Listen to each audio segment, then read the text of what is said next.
eh, kalau di dalam ajaran Jawa, walaupun kita itu banyak dono weweh, kita banyak bersedekah, ya,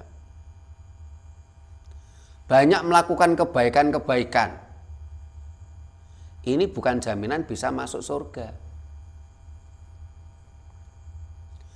Karena kebaikan tadi itu ranahnya ngunduh wong pakarti. Ranahnya. Kalau kita sering menanam padi, ya kita akan tanam padi. Ini hukum alam. Kalau kita sering dono weweh, kita pun akan mendapatkan sesuatu dari semesta. Entah itu diri kita, entah itu anak cucu kita. Jadi orang dono weweh itu kan ranahnya masih ranah ranah sosial, ranah kehidupan, belum ranah hidup. Ini ranah panguripan. Nggih. Nggih, gitu loh. Sehingga walaupun di dalam ajaran Jawa dinyatakan Sang Gunawan Wibisana itu banyak sedekah, banyak memberi, ya. Ini bukan jaminan dia bisa masuk surga.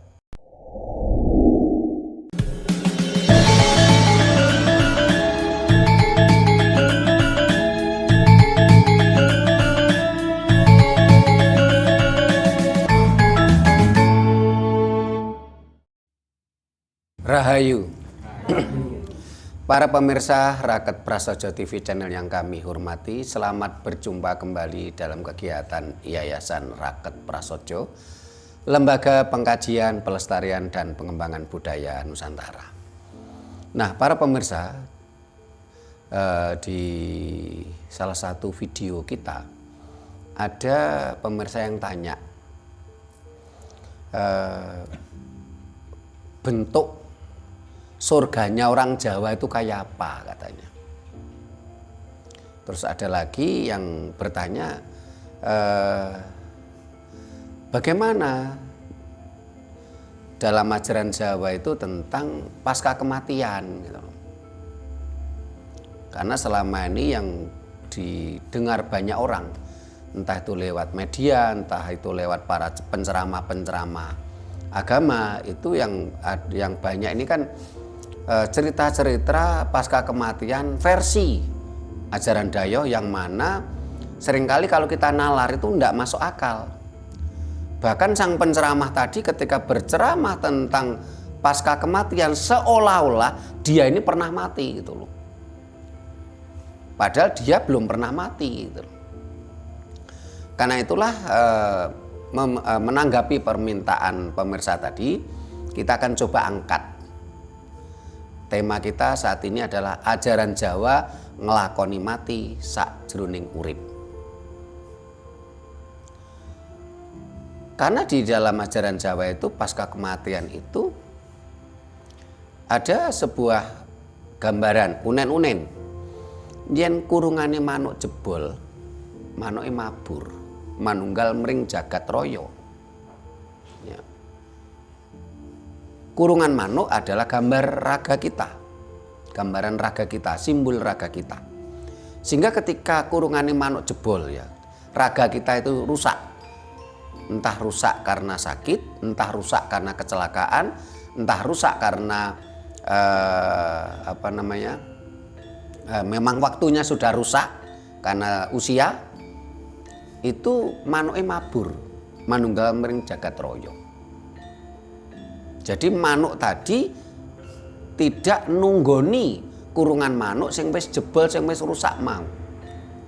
Nah, kemana? Kemananya itu yang harus kita lebih kita dalami.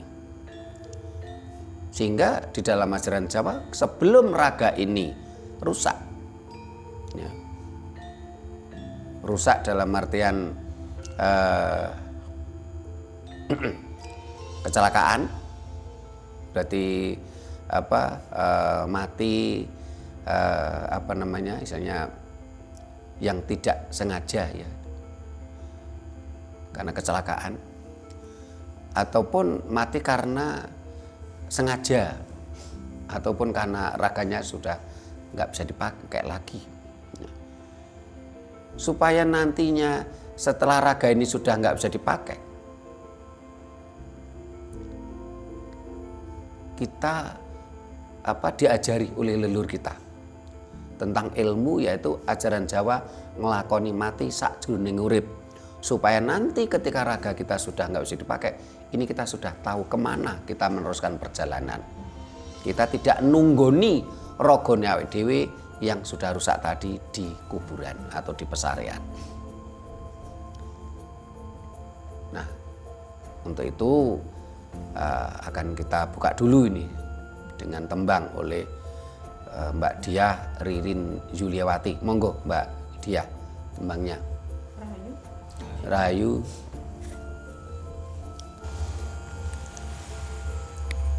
Tembangipun saking Serat Sujinah, macapatipun Mas Kumambang. Nggih.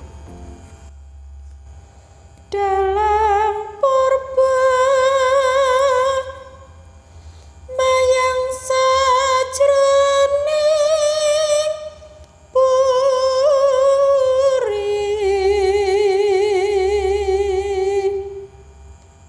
wayang iwa sisa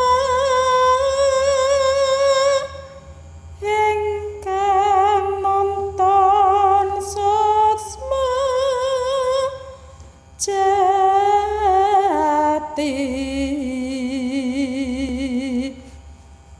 gamelan kodrating ngalah.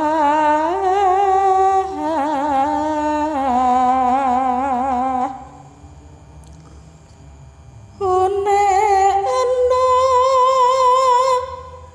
kemelane sangu pati,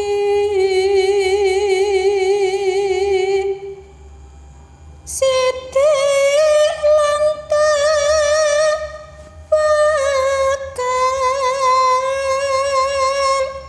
satulah ingkang pinuji,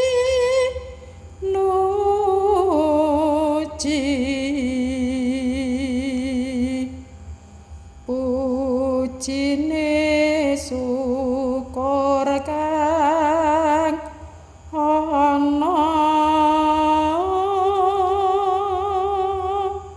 Sampun rahayu. Rahayu, terima kasih Mbak Diah. Dari tembang Pupuh Mas Kumambang. Mas Kumambang itu emas yang kumambang. Emas itu sesuatu yang berharga. Sehingga Mas Kumambang ini gambaran seperti halnya bayi di dalam perut gua garbo sang ibu, kumambang oleh air ketuban. Bayi itu betul-betul seperti emas yang sangat berharga. Begitu juga dalam kehidupan kita. Ya. Sukmo sejati itu seperti kumambang atau gantung tanpa cantelan. Ketika kita ingin tahu di mana sebenarnya sukmo sejati tadi, kita nggak akan bisa menunjukkan secara pasti. Karena sukmo sejati ini memang benar-benar gumantung tanpa cantelan. Nah, bagaimana supaya sukmo sejati tadi ya, ini mampu ya, berinteraksi dengan sang sukmo kawekas.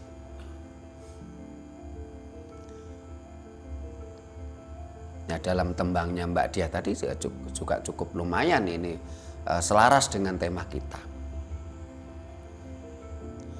Ketika ada pertanyaan, surganya orang Jawa itu yang bagaimana? Nah, ini oleh pemirsa namanya Ganang Legowo. Saya baca namanya koyok jenenge Jowo, Ganang Legowo. Tapi nampaknya dari beberapa komentarnya saya lihat orang ini juga belum begitu paham tentang ajaran Jawa. Bahkan ada saya lihat beberapa komentarnya agak apa ya, isinya nggak sinergi, nggak sinkron. Ya. Tapi nggak apa-apa, beliaunya belajar bersama kita.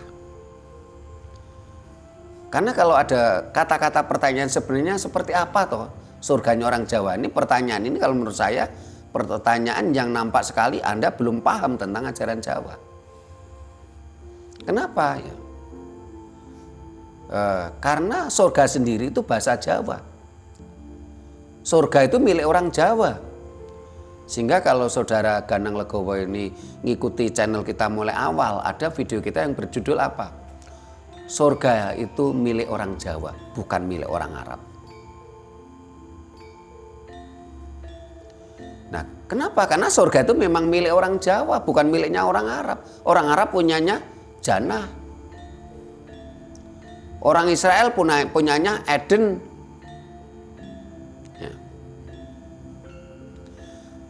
Orang India punyanya Nibbana. Ya. Kalau orang Cina itu ada sendiri, saya lupa istilahnya. Tapi kalau surga itu memang bahasa Jawa. Surga miliknya orang Jawa. Tapi apakah orang keturunan Jawa serta-merta akan bisa masuk surga? Ya belum tentu.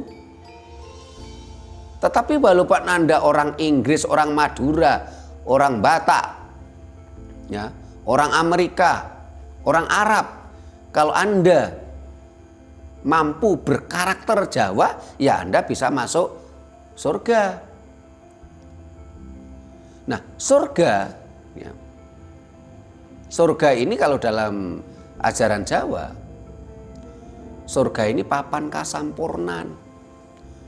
Jadi surga itu berbeda dengan jannah, berbeda dengan Eden.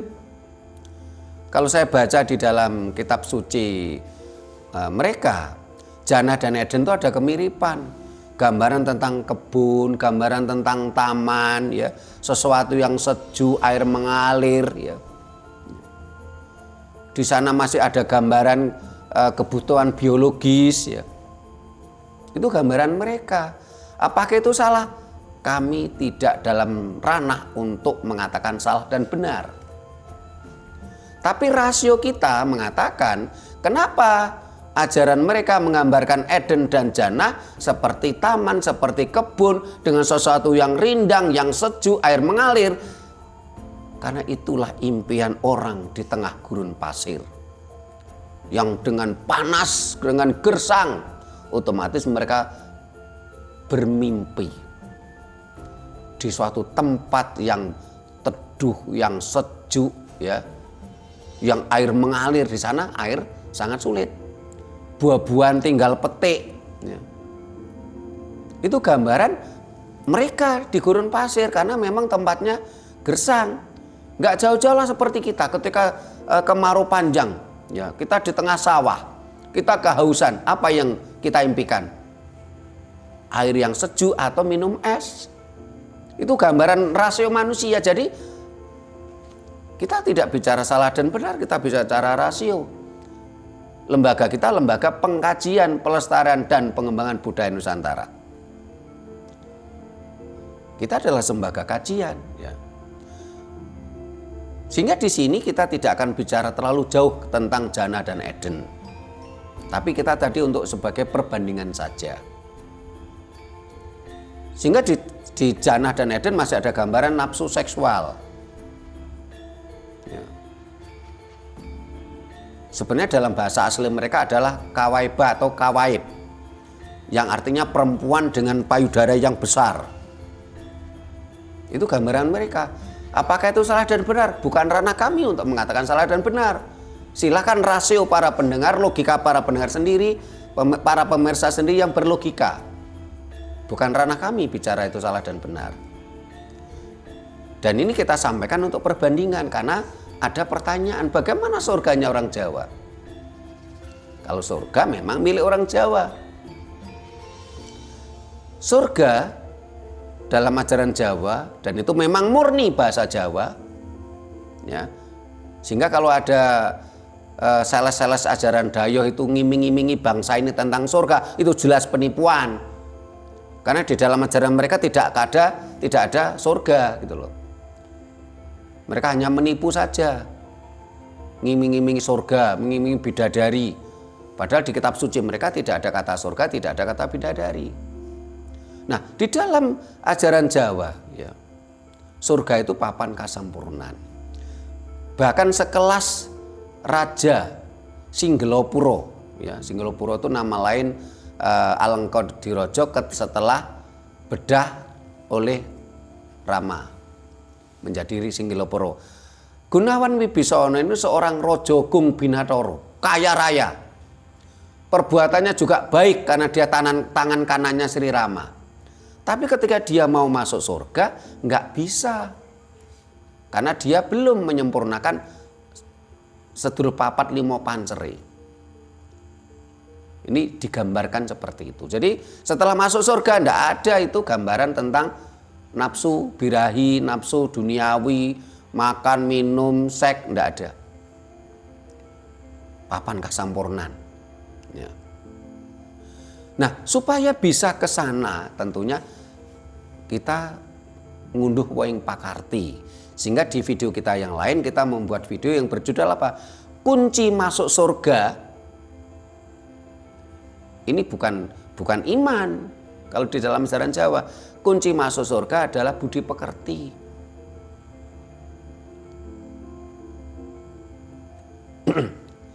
Silakan para pemirsa disimak videonya supaya nanti nyambung dengan video yang kita bahas sekarang. Ya. Nah, supaya nanti ketika raga ini sudah nggak bisa dipakai, ya, kita tidak kesasar, kita tidak lagi nunggoni rogo nang kuburan, nunggoni rogo di pesarean, ya. Kita digambarkan tadi yen kurungane manuk jebol, ketika kurungan burung itu rusak, ya, burung itu terbang menyatu ke alam semesta. Supaya burung kita atau gambaran sukmo sejati kita bisa menyatu ke alam semesta, melanjutkan perjalanannya, ngerilakne rogone, ora nunggoni rogo. Sehingga ketika kita masih hidup kita harus belajar, kita harus membiasakan diri kita dengan ilmu namanya ngelakoni mati sakjroning urip. Ajaran Jawa ngelakoni mati sakjroning urip. Kita ini masih hidup, ya. Dalam kehidupan kita ini, kita tuh ngelakoni mati. Bagaimana orang mati? Ya. Coba orang mati itu bagaimana? Coba para pemirsa bayangkan, orang mati itu diam. Otomatis kalau kita ngelakoni mati sakjroning urip, ya kita diam. Diam yang bagaimana? Ya tidak bersuara, ya tidak bergerak. Orang mati kok. Orang mati itu tidak makan dan minum. Orang mati itu tidak melakukan hubungan seks. Jadi orang mati itu diam, tidak bicara, tidak bergerak. Orang mati itu tidak makan dan minum. Orang mati itu tidak melakukan hubungan seks. Ya. Apalagi karakter orang mati. Orang mati itu tidak bernapas. Sehingga ketika kita ngelakoni mati sakjroning urip, kita ini harus belajar. Pertama itu napas. Napas itu ambekan sing tumoto ditingkatkan menjadi nupus. Nupus itu ambekan sing halus. Dan tingkat yang ketiga kita menjadi tan napas. Tan napas itu seolah-olah tidak bernapas. Ini ngelakoni mati sakjroning urip. Ya. Sukmo sejati kita, ya. Ya, ketika ngelakoni mati sakjroning urip itu, mohon maaf ya, tadi wong mati itu tidak bergerak, tidak bersuara, tidak makan dan minum, tidak melakukan hubungan seks. Orang mati itu juga tidak berpikir. Orang mati itu juga tidak merasakan sesuatu. Sehingga ketika ngelakoni mati sakjroning urip, itu nalar kita juga kita istirahatkan. Rasa kita juga orang yang ngerasakne opo-opo. Ngerasakne susah, bunga, mangkel, seneng, kita istirahatkan. Kita benar-benar netral, kita benar-benar sama. Sama itu podo, netral. Sama. Podo dengan siapa? Dengan energi semesta. Kita benar-benar suwung. Sehingga orang Jawa mengatakan samadhi. Sama, ya sama itu sekarang juga jadi bahasa Indonesia. Padahal sama itu asalnya dari bahasa Jawa. Artinya sama apa? Sama ki podo, sama itu netral.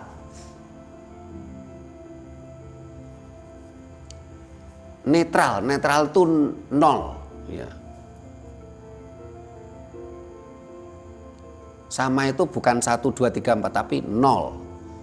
Suwung, tapi bukan kosong. Banyak orang yang berteori salah akhirnya menjadi juga salah gitu loh. Karena kita mengosongkan diri kita, akhirnya masuklah entitas lain dalam tubuh kita, juga nggak boleh. Tapi kita suwung. Ini ngelakoni mati sakjroning urip. Sehingga ketika kita samadhi, kita suwung ya, sama itu podo nol, adi itu sesuatu yang mulia, sesuatu yang baik ya. Jadi samanya, suwungnya, nolnya dalam posisi yang mulia. Bukan dalam artian ngelawung terus depresi gitu loh. Berbeda gitu loh.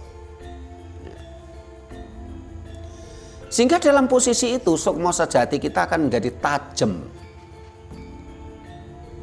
Akan sang energi kita akan mampu berkomunikasi dengan sang maha energi.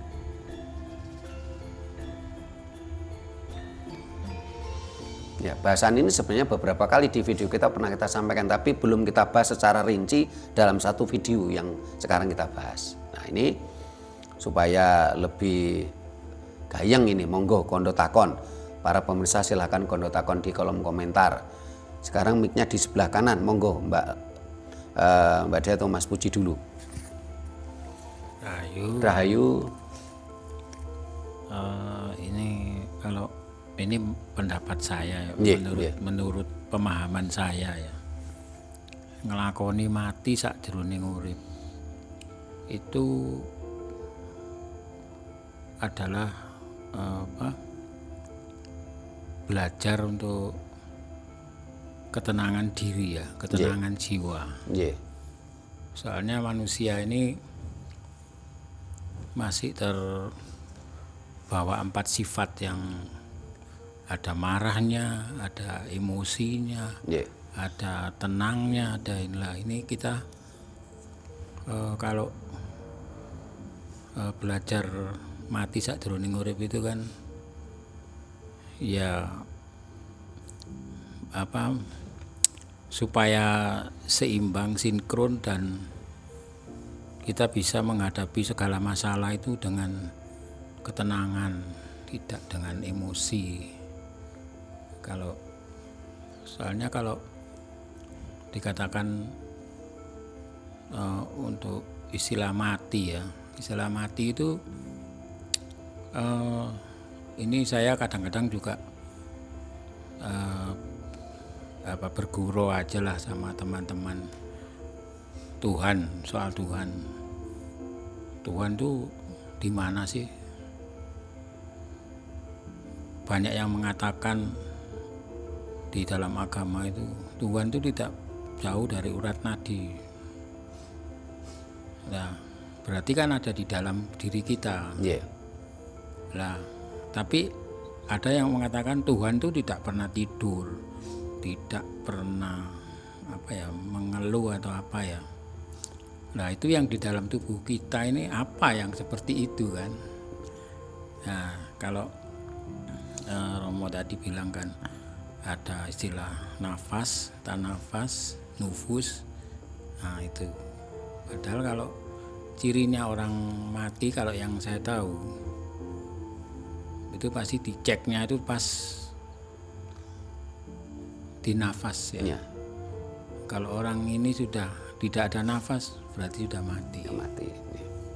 Itu jadi mungkin pemahaman saya seperti itu. Kalau ada salah mohon dikoreksi itu aja. Rahayu. Terima kasih Mas Puji. Mbak Dia. Mati sajroning urip.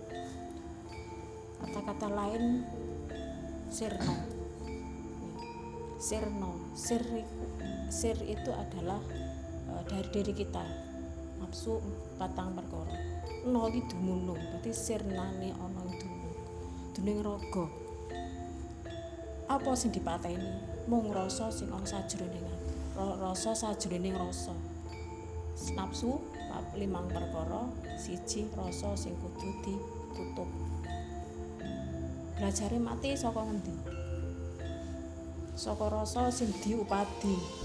Mlaku sing saka krenteke ati. Sir ampun Rama. Rahayu. Nggih. Nggih. Monggo Mas Anton, Mas Hadi. Nggih.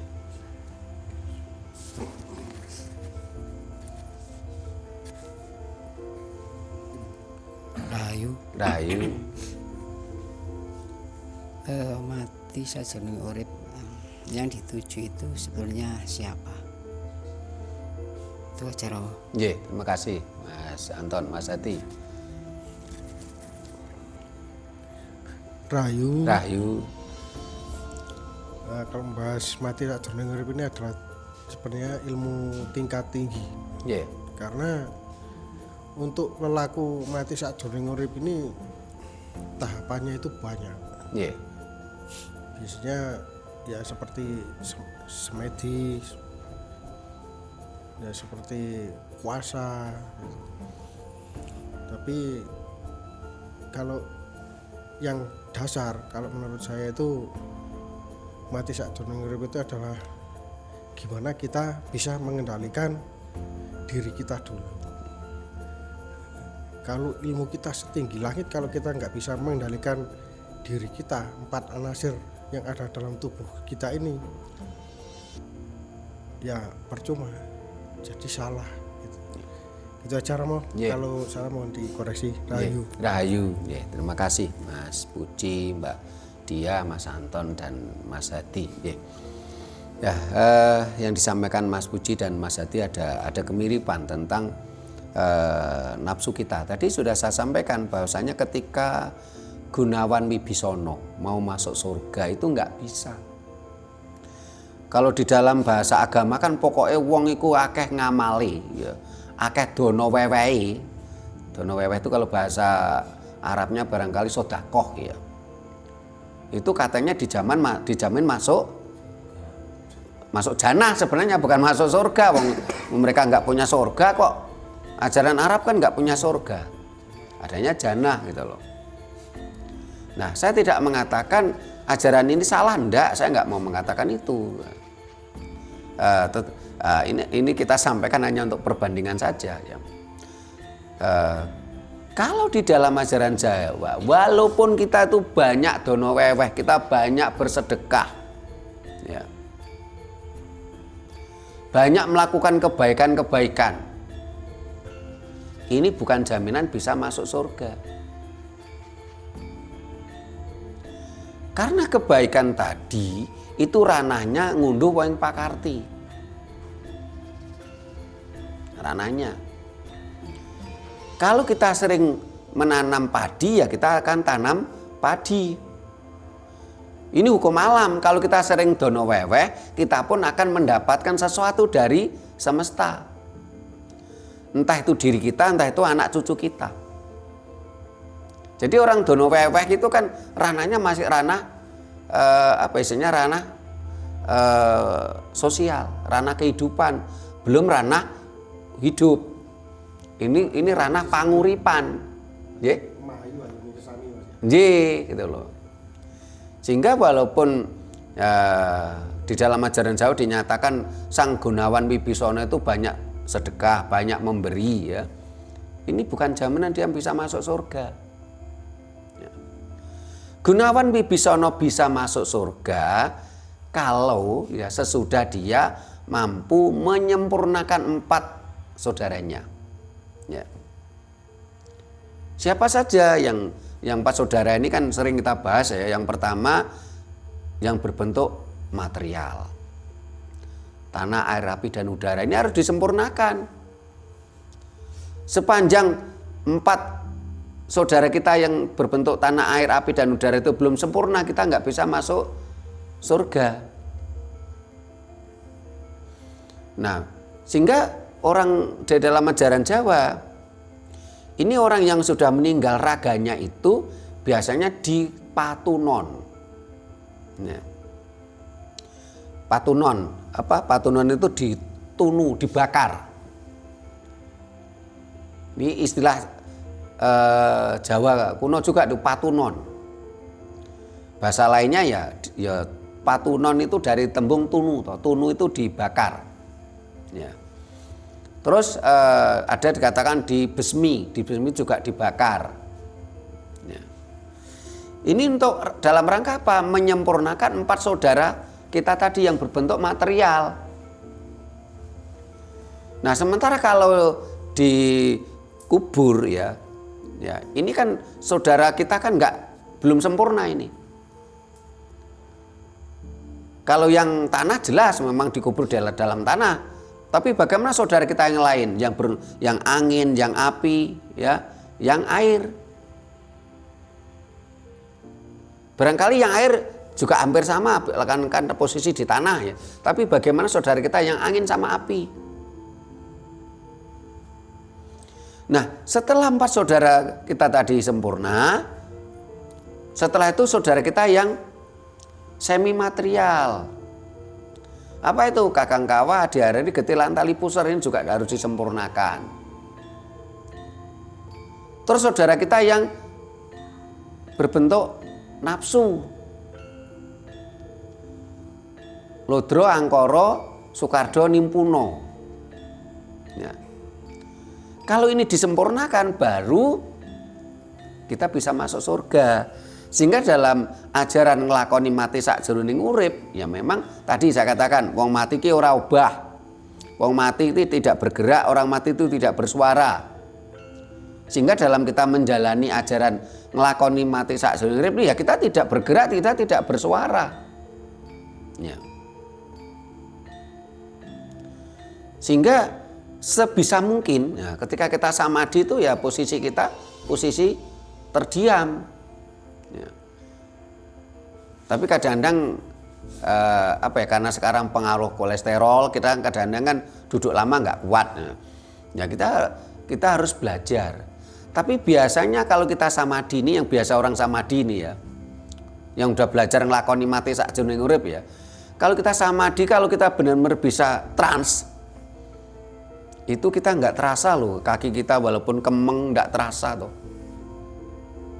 Kita nggak merasakan kolesterol kan nggak merasakan. Kalau bisa teran. Tapi kalau kita nggak bisa teran itu kan seksaan loh. Seksaan. Karena itulah ilmu nglakoni mati sakjroning urip kelihatannya sederhana. Ning yo angel, nggak mudah gitu loh. Dan biasanya orang kok nggak telaten gitu loh. Ini teman-teman yang saya ajari ilmu samadhi ini kan ada yang lanjut, ada yang berhenti. Karena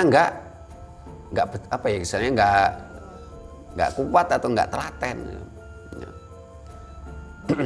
Akhirnya berhenti di tengah jalan. Ya. Jadi orang mati itu tidak bergerak, tidak bersuara. Ya. Orang mati itu tidak makan dan tidak minum.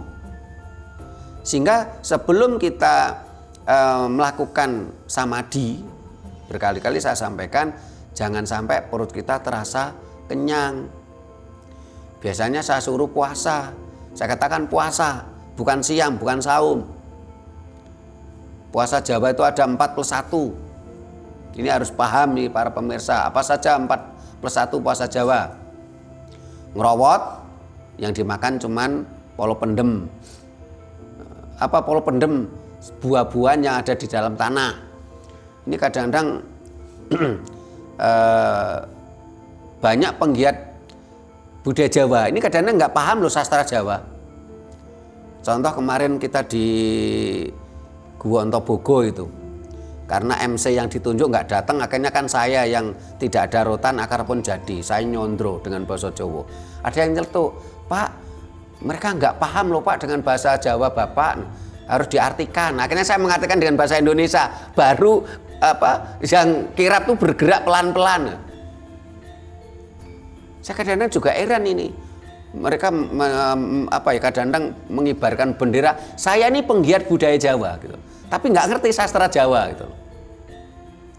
Termasuk yang salah satu paguyuban yang waktu itu ngikut kita ritual Linggi Songsong Agung di Gunung Katu. Saya tanya, ada nggak yang bisa nembang? Katanya bisa. Saya suruh nembang, ternyata dia nggak nembang. Terus dia cuma membaca, dan membaca pun nggak pas karena dia nggak ngerti sastra Jawa. Ini yang saya semakin prihatin ini. Kadang-kadang sudah mengibarkan bendera katanya penggiat budaya Jawa, sastra Jawa nggak paham, bahasa Jawa nggak paham. Ya. Nah, sehingga kadang-kadang saya harus jelaskan apa itu polo pendem buah yang di dalam tanah. Yang kedua, poso ngidang. Ngidang itu ya kidang, bahasa Indonesianya kijang, mirip dengan kambing. Puasa ngidang itu yang dimakan cuma daun-daunan. Saat itu puasa ngalong, kalong itu kelelawar, yang dimakan cuma buah yang kelelawar doyan. Terus puasa mutih, yang dimakan itu tanpa rasa atau nganyep. Di daerah lain mengatakan nganyep, yang dimakan cuma sesuatu yang tanpa rasa, air putih sama nasi putih. Ya. Harus puasa, jadi orang mati itu tidak makan tidak minum, sehingga kalau mau samadhi jangan sampai perut kita kenyang. Kenapa kalau kita ngelakoni ilmu, ya belajar ilmu ngelakoni mati sakjroning dengan posisi perut kita kenyang, kita nggak bisa samadhi. Kita kadang-kadang biasanya tertidur. Kenapa? Karena kalau kita perut kita kenyang, kita membutuhkan banyak energi untuk menggerakkan alat-alat pencernaan. Akhirnya kita menjadi tertidur. Coba kalau kita kekenyangan nggak mesti kita ngantuk. Loh, kalau kita tidur nggak bisa teran, akhirnya yang keluar mimpi. Nah, orang ngelakoni mati sakjroning urip juga tidak posisi tidak makan dan minum, tidak posisi alat pencernaan kita bekerja keras mengolah makanan yang sudah kita makan, sehingga harus puasa. Ya minimal itu posisi kita tidak kenyang. Kalau dengan puasa Jawa saya yakin nggak kenyang. Contoh namanya saya pernah ya puasa mutih, perut lapar, seolah-olah terbayangkan nasi putih itu hangat-hangat enak gitu ya. Setelah kita makan itu namanya cuma nasi putih sama air putih, kira-kira 50-an wis rasanya wis apa wis gak pengin maneh. Ya. Terus orang lakoni mati sakjroning urip, ketika orang mati tadi juga tidak bernapas. Lah, kalau kita dalam posisi puasa Jawa, tentunya 4 anarsi alam tadi seimbang, tentunya nafsu kita juga terkendali. Seringkali kita ya nafsu kita tidak terkendali karena dalam pengaruh makanan yang kita konsumsi. Ada ajaran katanya tidak boleh makan dari matahari terbit sampai matahari terbenam, tapi ketika matahari terbenam dia makan banyak konsumsi unsur nitrogen, ya otomatis lah emosinya nggak akan terkendali. Karena unsur nitrogen tadi, unsur api. Sehingga dengan cara-cara ajaran Jawa semua itu saling terkondisikan, saling terkoneksi gitu loh. Itu tadi dengan puasa, setelah itu wong mati ki ora tidak bernapas, sehingga ketika orang mati ya, orang mati itu pasti yang tadi Mas Puji mengatakan dilihat hidungnya diraba, anu ambekane apa ora ya. Karena orang mati itu tidak ambekan. Juga mengatakan Tuhan itu tidak jauh dari urat nadi kita. Sebenarnya yang tidak jauh dengan urat nadi itu kalau menurut saya bukan Tuhan, tapi energi hidup. Ketika urat nadi kita itu taruhlah kita putus, ya, hidup kita akan terancam, energi kita terancam. Bukan Tuhan kalau menurut saya. Ya. tapi energi hidup dalam diri kita yang terancam. Karena urat nadi kita terputus, ini saya jadi teringat kasusnya bintang film siapa yang pemeran ini Mas Budi yang perempuan cewek gundul ya.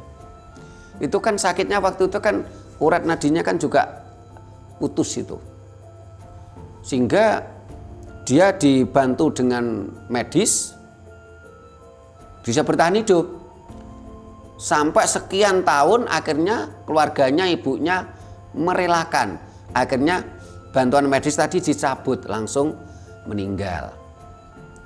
Jadi yang tidak jauh dari urat nadi itu kalau menurut saya bukan Tuhan, tapi energi hidup, energi urip. Ya. Sehingga karena orang mati tadi tidak bernapas, ya, sehingga kita bersama tadi kita harus belajar pertama apa? Ya, napas, belajar napas. Belajar napas itu belajar ambekan sing tumoto, ambekan yang tertata, ya, napas. Setelah itu kita tingkatkan menjadi apa? Nupus, napas yang halus, ya. Nah, yang ketiga kita menjadi tingkat yang ketiga yaitu tan napas. Jadi napas, nupus, tan napas. Tan napas itu, tan itu tidak napas, tidak ambekan. Jadi maksudnya apa? Seolah-olah sepertinya kita itu tidak bernapas. Karena saking halusnya nafas kita gitu.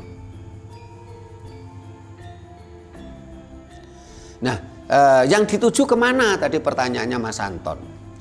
Jadi ketika raga kita kurungan niawe dewe jebol, burungnya itu terbang kemana? Ke alam semesta, menyatu ke alam semesta. Energi kembali ke Sang Maha Energi, hidup kembali ke Sang Maha Hidup. Kemana? Itu yang menjadi rahasia alam.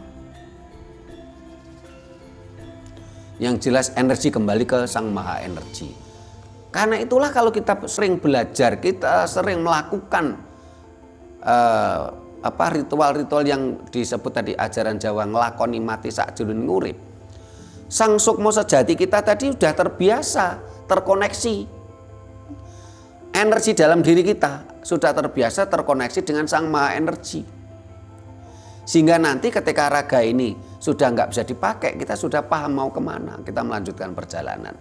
Dan setiap manusia, setiap individu perjalanannya tidak sama. Sehingga di dalam ajaran Jawa ada istilah apa? Ya. Netes, nitis, natas. Ini sudah kita bahas juga di video yang lain. Netes ini maksudnya tumimbal lair. Netes. Dan ini sangat logika sekali loh. Kenapa? Karena tadi 4 saudara kita yang berbentuk materi itu kan terurai. Ya. Jadi coba kita lihat ya, misalnya raga-raga orang yang sudah meninggal itu kan terurai oleh tanah. Dia menyatu dengan semesta. Akhirnya apa? Ada yang menjadi rumput, ada yang menjadi padi, ya dari urean material tadi loh, yang terurai tadi loh, coba kita bayangkan. Karena raga kita tuh punya masa kedaluwarsa, punya waktu ya. Habisnya waktu. Terus ada yang jadi pepohonan ya. Nah, dari entah itu padi, rumput, pepohonan, apa tadi ya semuanya ya. Termasuk ada yang jadi air diminum oleh binatang ya. Ini akhirnya yang berbentuk tanaman tadi dikonsumsi oleh manusia hidup. Ya. Dikonsumsi manusia hidup akhirnya menjadi apa? Menjadi sperma yang laki-laki, yang perempuan menjadi sel telur. Nah, ini pernah kita bahas di video kita yang lain. Dari mana asalnya sperma? Dari mana asalnya novum? Ovum, sel telur? Kan dari makanan yang kita konsumsi. Nah, dari sel telur, dari sperma ya, lahirlah bayi. Ditiupkanlah akhirnya energi masuk lagi. Ini kan sangat berlogika toh. Ya. Ini sesuatu logika, sesuatu yang ilmiah, sesuatu yang semua paham. Ya. Laki-laki punya sperma, perempuan punya sel telur, berasal dari mana? Dari makanan, dari tumbuhan. Ya. Ini namanya netes, tumimbal lahir. Jadi sesuatu tumimbal lahir itu sangat logika sekali, walaupun ditentang oleh ajaran Abrahamik. Ya. Ya. Setelah itu ada istilah nitis. Ya. Netes itu tumimbal lahir. Kalau nitis ini dia menjadi pendamping, petunjuk pendamping. Ya. Ini sampai dia nanti pada waktunya dia akan terus melanjutkan perjalanan lagi. Dan kalau bisa itu natas. Natas itu selesai, sempurna, rampung. Sehingga kalau dikatakan ringgitan sedalu natas ya memang semalam suntuk sampai selesai natas. Ini tujuannya yang ditanyakan Mas Anton tadi. Dan setiap personal, setiap individu berbeda perjalanannya. Tergantung tingkat istilahnya kemampuan orang tadi, termasuk tingkat budi pekertinya, ya. Tingkat kesadarannya berbeda-beda setiap personal. Termasuk tingkat bagaimana sang personal tadi menyempurnakan 4 anasir alam yang ada dalam dirinya, saudaranya tadi. Karena seluruh manusia memiliki sedulur papat limo pancer tadi.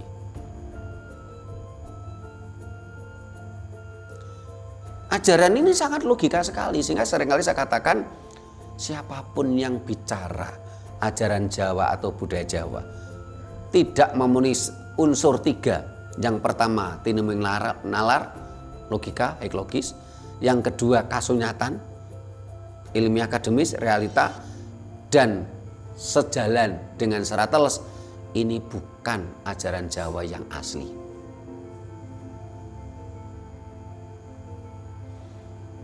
Sehingga ajaran Jawa itu sangat logika. Nah, yang dikatakan Mbak Dia tadi walaupun terputus ya tentang Serno.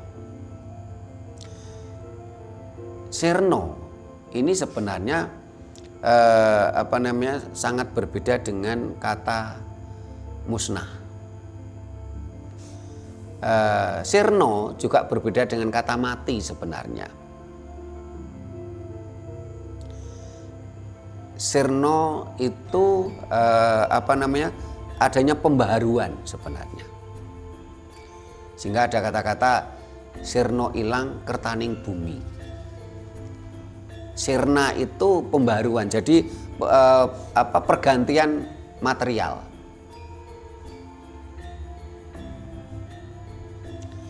Nah, orang yang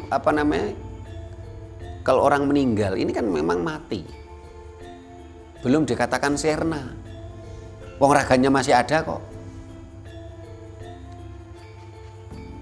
Raganya masih ada aja, belum bisa dikatakan sirno. Belum ada pembaharuan. Nah, sehingga dari apa yang kita sampaikan tadi, uraian-uraian tadi ya, ada kondotakon, ada pertanyaan ya. Sehingga bagi kita orang Jawa yang ingin belajar Jawa, jangan khawatir gitu loh. Karena selama ini kan ajaran kita diserang tuh, katanya kita tuh nggak jelas soal pasca kematian gitu. Bahkan ada channel YouTube yang mengatakan ketika ada pertanyaan bagaimana pasca kematian di dalam ajaran Jawa, sang tokoh tadi mengatakan apa? Kalau ada yang tanya tentang pasca kematian dalam ajaran Jawa, tapuken nggih Pancasila katanya. Saya masih ingat betul itu. Saya pernah lihat itu. Saya nggak paham apakah sang tokoh tadi tidak memahami ajaran Jawa yang benar atau beliau sembunyikan. Karena memang ada kalanya ajaran Jawa itu ada yang sebenarnya tidak begitu tidak diperbolehkan secara vulgar. Karena ada tingkatan tersendiri gitu loh. Nah, sehingga kita pun juga sama. Sehingga kalau ada pertanyaan-pertanyaan dari pemirsa yang sekiranya bisa kita jawab secara vulgar, ya kita jawab. Kalau enggak, saya beritahu silahkan datang ke sanggar kita, ayo kita bawa rasa. Biasanya seperti itu. Ya. Karena kadang-kadang kalau ada yang bertanya, kalau enggak kita jawab kan kadang-kadang merasa kita enggak menanggapi katanya. Nah itu sehingga akhirnya itulah. Ada yang perlu kita jawab secara vulgar di channel YouTube kita, ada yang silahkan datang ke sanggar. Kita bawa rasa. Bawa rasa itu bukan tanya jawab ya, bawa rasa. Sehingga di konsep kita pun konsepnya kondo takon. Nah, ada lagi yang ditanyakan. Ya. Tanya lagi dong. Nggih, monggo. Mengenai samadhi. Nggih.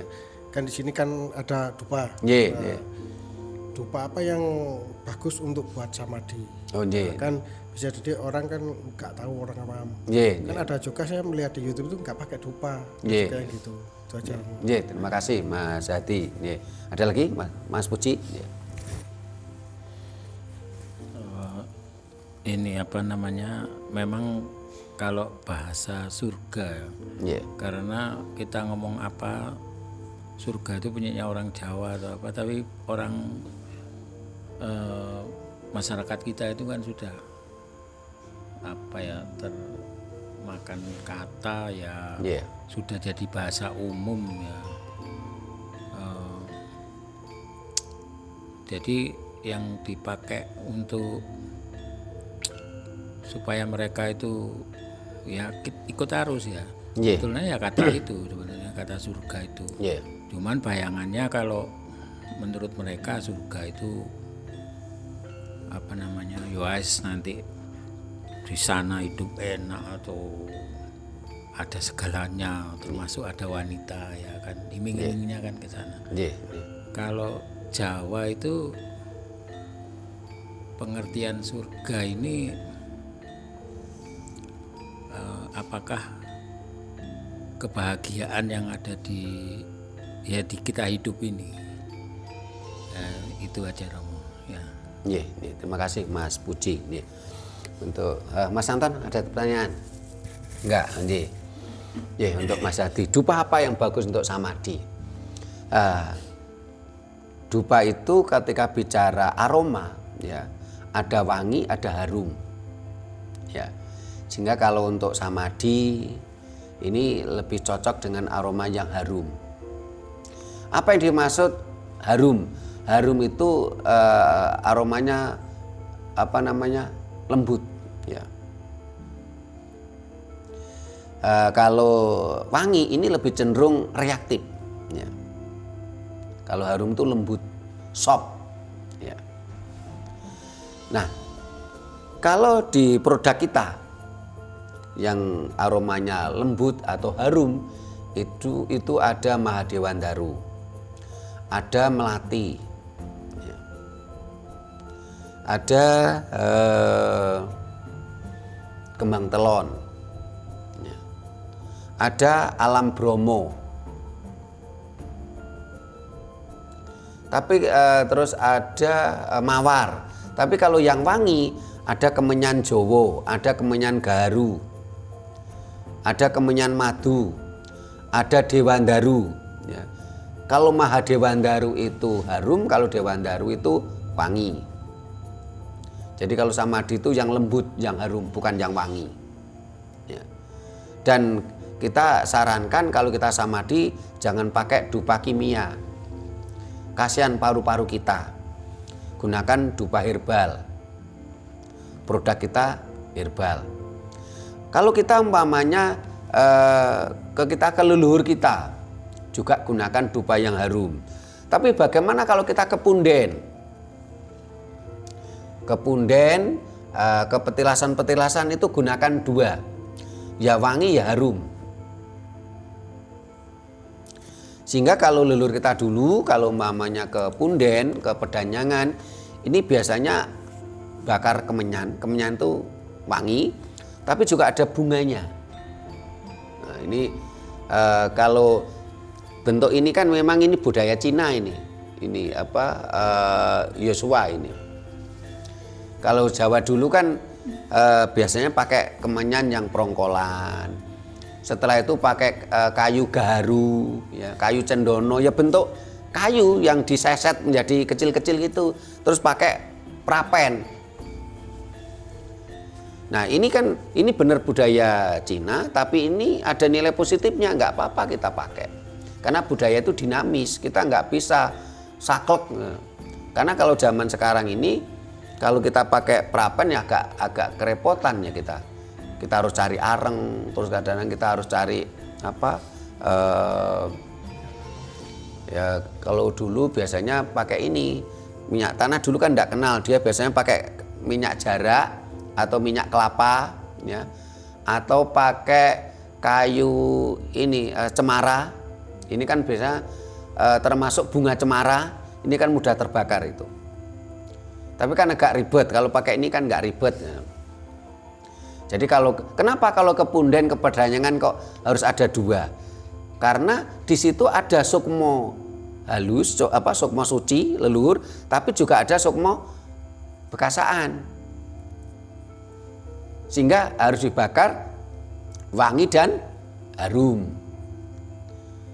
Lebih jelasnya silakan nanti kontak di nomor WA yang ada di deskripsi. Ini Mas Puji udah pegang mic mau tanya, monggo Mas. Ini kalau menurut saya kan ada 2 ya, seperti yang Mas Hadi tanya tadi. Menurut saya sih ada 2 ya. Kalau kita mau suguh atau kita mau samadhi sendiri. Kalau suguh mungkin yang dikatakan Romo tadi ya masuk ya itu ya. Tapi kalau samadhi ini menurut saya setiap orang beda-beda. Aroma yang bisa mungkin nggak tahu itu istilahnya apa, yang jelas bisa membangkitkan ini, kita nggak tahu itu apa dikatakan bahasanya itu kelenjar pineal atau apa, nggak tahu ya. Yang jelas saya menggambarkan diri saya sendiri ya. Kalau aromanya nggak cocok gitu ya sulit lama gitu. Tapi kalau pas cocok itu sebentar aja udah bisa terang gitu.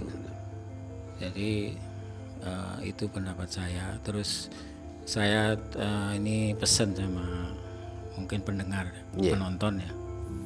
Jadi belajarlah ilmu leluhur Jawa ini. Tapi pemahamannya jangan terus berpikiran ke arah mistik dan mistik sama apa bahasanya itu klenik ya. Jadi Jawa itu luas ilmunya. Terus bisanya itu kita pelajari dan kita lakukan. Kalau tanpa itu ya kita enggak tahu hasilnya ada apa enggak. Kalau menurut saya sih Jawa itu bisa kita rasakan. Itu bisa kita rasakan tergantung tujuan kita dan tergantung kita mempraktekkannya bagaimana. Itu dimana itu aja tambahan saya. Rahayu. Terima kasih Mas Puji. Mas Anton ada tambahan? Enggak. Kalau bicara aroma dupa, jadi benar katanya Mas Puji. Jadi setiap individu ini berbeda-beda aroma yang cocok. Sehingga biasanya kalau saya ditanya suruh milih, kan saya nggak mau loh, karena setiap orang kan memiliki selera sendiri-sendiri. Saya cuma bisa membedakan ini yang wangi, ini yang harum, silakan pilih sendiri. Soalnya kalau aromanya cocok, bener kata Mas Puji tadi, kita cepet teran gitu loh. Tapi kalau nggak cocok kadang-kadang juga lama terannya. Sehingga silakan beli dupa, aromanya macam-macam dulu sambil kita nyari aroma mana yang cocok untuk kita samadhi. Kan nanti belinya nggak cuma satu, oh ini dupa yang untuk samadhi, oh aromanya nih yang saya cocok. Tapi kalau ini suguh untuk leluhur, aromanya yang ini ya. Terus ini untuk dipunden, ya ini aromanya ini yang wangi sama harum, ya beda-beda gitu loh. Dan ketika bicara, ya benar Mas Pusi tadi mengimbau para pemirsa, ayo belajar ajaran leluhur. Ajaran leluhur itu sudah terbukti ribuan tahun mampu menyelesaikan apapun permasalahan hidup kita. Bahkan dengan ngugemi ajaran leluhur, dulu leluhur kita mampu menguasai sepertiga dunia. Ajaran leluhur itu sesuatu yang sederhana, nggak ribet, nggak kakean dalil. Karena ajaran leluhur kita itu laku. Ajaran leluhur kita itu adalah lifestyle, gaya hidup. Bukan way of life, pandangan hidup. Sementara kalau ajaran Dayo semua itu kan way of life, pandangan hidup. Ajaran Jawa itu lifestyle, gaya hidup, laku. Sehingga kemarin itu saya pergi ke salah satu anggota kita yang ada di Selopuro Blitar ya. Dia ada keinginan belajar Jawa, bagaimana mengajak tetangga-tetangganya. Saya katakan ajaran Jawa tidak harus bicara mulu-mulu. Ajaran Jawa itu lifestyle, ajaran Jawa itu laku, ajaran Jawa itu gaya hidup. Apa saja tentang ajaran Jawa? Contoh, bagaimana hidup kita sehat. Gaya hidup. Sehingga tangi turu iku ngombe banyu putih sak warekmu. Itu sudah termasuk ajaran Jawa. Terus cara masak, ini ada video kita judulnya tempe bosok kalah dengan micin. Ini ajaran Jawa, gaya hidup. Jadi yang dimaksud dengan ajaran Jawa tidak harus muluk-muluk. Tetapi yang kelas berat pun juga ada, termasuk ini ajaran nglakoni mati sakjroning urip itu termasuk berat. Ajaran manunggaling kawula Gusti itu termasuk berat. Tapi kan semua terkait dengan kelasnya masing-masing. Tapi bagi para pemula, apakah nggak boleh belajar ajaran nglakoni mati sakjroning urip atau manunggaling kawula Gusti? Ya boleh. Tetapi tentunya tadi semuanya saling terkait. Kita belajar dulu poso. Karena itu di dalam ajaran Jawa kalau bisa setiap peton kita puasa. Puasa yang benar, puasa Jawa. Dengan puasa Jawa nanti nafsu kita terkendali, itu pasti. Ya. Semua saling terkait. Hidup kita bisa damai. Ya. Dengan tata krama, dengan among rasa. Ya. Ini kita bisa damai. Jadi ajaran Jawa itu sesuatu yang sederhana saja. Silakan para pemirsa coba adakan sarasean di kampungnya Anda masing-masing. Kalau perlu kita ngundang kita, silakan, kita akan usahakan hadir ya. Kita selama ini diundang kemana-mana oke kok. Kita diundang ke Malaysia datang, kita diundang ke Sumatera Utara datang. Apalagi kalau cuma di Jawa aja, di Solo Tigo, di Semarang, kita upayakan hadir. Temanya apa terserah, apa yang menjadi kebutuhan masyarakat. Dulu leluhur kita sudah terbukti ribuan tahun menggunakan ajaran leluhur yang turun-temurun. Hidup mereka makmur, hidup mereka bahagia. Dan saat ini kita menjadi bingung, resah karena ajaran Dayo yang selalu dengan misalnya ketakutan-ketakutan, ada ancaman-ancaman. Kita menjadi resah. Itu harus menjadi kesadaran kita bersama. Mas Hati udah pegang mic, mau ditanyakan monggo. Tanya lagi Romo. Yeah. Kalau orang kan melakukan belajar mati sakjroning urip kan belajar samadhi. Yeah. Itu kalau ilmu tanpa guru kan bisa gila. Yeah. Nah, ini gimana untuk mengatasinya kan pemirsa juga kan mungkin bertanya. Yeah. Itu aja Romo. Yeah, terima kasih Mas Hati. Yeah. Guru itu ada dua. Guru yang disebut dengan guru sejati. Ya. Guru sejati itu ada pada diri kita, nurani kita. Kita menjadi baik atau tidak itu pada hati nurani kita, guru sejati kita. Sehingga nanti para pemirsa tunggu video kita yang berjudul ada enggak atau enggak ada hubungannya moral dengan agama. Karena moral kita terbentuk pada hati nurani kita.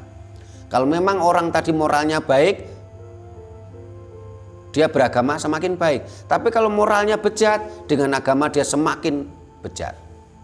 Jadi moral itu pada hati nurani. Nah, guru tadi ada guru sejati. Turuti apa yang dikatakan guru sejati kita. Tapi bagaimana untuk memunculkan guru sejati kita? Harus dengan puasa. Tapi juga ada guru pendamping. Seperti halnya Mas Hadi, Mas Anton, Mas Puji ini belajar samadi ke saya. Yang laku kan tetap jenengan-jenengan. Tetap Mas Hadi, Mas Anton, dan Mas Puji. Sementara saya kan cuma pendamping mengarahkan. Caranya begini. Itu sebenarnya kemarin baru tingkat pertama kemarin itu. Selanjutnya harus terus ditingkatkan lagi. Tapi semua kan kembali ke kesadaran masing-masing. Mau lanjut, ayo kita belajar bersama. Tidak lanjut, ya sudah, kita kembali ke pribadi masing-masing.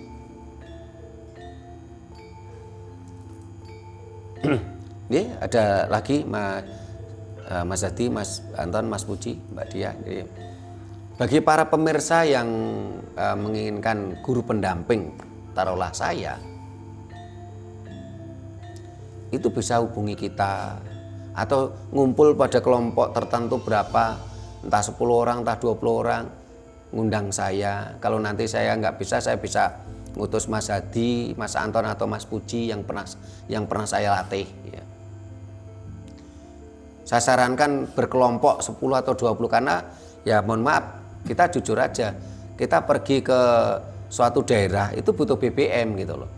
Nah kalau yang ngundang kita cuma 1-2 orang kan agak berat ganti BBM kita gitu. Tapi kalau berkelompok itu kan urunan kan gotong royong kan menjadi ringan. Pada prinsipnya kita tidak menjual ajaran leluhur kita.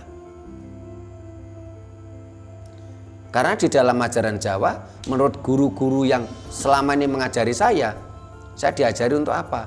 Sutik njaluk, sutik nampik, pantang meminta, pantang menolak. Yang kepingin petengmu warek yo nyambut gawe yo. Ini ajaran guru saya. Sehingga ketika saya mengajar tentang ilmu Jawa dimanapun saya tidak pernah berbicara tentang honor. Tapi itu tadi kita sutik njaluk, pantang meminta, tapi juga sutik nampik. Kita juga tidak boleh menolak pemberian orang. Apalagi mereka memberi kita karena rasa penghormatan. Tapi yang tidak bisa kita hindari itu kan BBM, terus tol ya. Sehingga kemarin itu kita rencana mau diundang ke Jepara ya. Saya ditanya berapa Romo biayanya loh. Kalau untuk saya nggak pasang tarif. Dikasih ya monggo, nggak dikasih ya nggak apa-apa. Tapi yang jelas itu BBM saya ke Jepara, tolnya, makan di jalan, ini kan sesuatu yang pasti kita bilang. Sementara itu para pemirsa, mudah-mudahan bahasan kita tentang ajaran Jawa ngelakoni mati sakjroning urip. Ayo kita belajar bersama ngelakoni mati sakjroning urip supaya suatu saat nanti raga kita nggak bisa lagi dipakai karena rusak. Rusak karena kecelakaan, rusak karena karena sudah memang usia. Sang sukmo sejati kita, sang energi kita sudah terbiasa berkoneksi, bersinergi dengan sang maha energi, dengan sang maha hidup.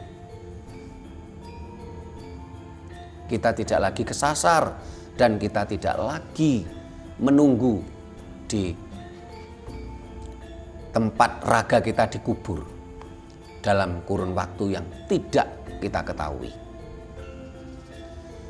kita terus melakukan perjalanan netes nitis natas. Ajaran Jawa lebih logika. Saya juga belum pernah mati, tapi ajaran Jawa yang saya pelajari dan yang saya sampaikan ini sangat logika. Saya tidak akan berbicara sesuatu yang tidak berlogika, apalagi saya belum pernah mati dan saya menceritakan pasca kematian seolah-olah saya pernah mati. Ini sebuah penipuan yang terbesar di dunia ini. Bila mana ada kata-kata kami yang kurang berkenan, tata krama kami yang kurang memadai, kami mohon maaf. Terima kasih, sampai jumpa di kegiatan kita lainnya. Rahayu.